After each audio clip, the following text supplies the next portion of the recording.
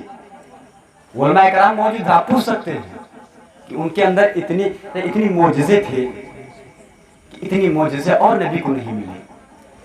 ہر نبی کو ایک دو معجزے ملے ہیں، لیکن اللہ فرماتا ہے کہ میں نے محمد کو سر سے لے کر پیر تک سراپا معجزہ بنا دیا. استغفر اللہ ربی من کل ذنب واتوب الیہ. ہم بھی پڑھیں، آپ بھی پڑھیں، سارے لوگ مل کر کے پڑھیں لا الہ الا اللہ محمد رسول اللہ صلی اللہ تعالی علیہ وسلم. یہ قصہ لطیفہ نہ ہوا تھا، جو کچھ بیان ہوا آغاز باب تھا. وآخر دعوانا الحمدللہ. صلاۃ و سلام کے لیے کھڑے ہو جائیں.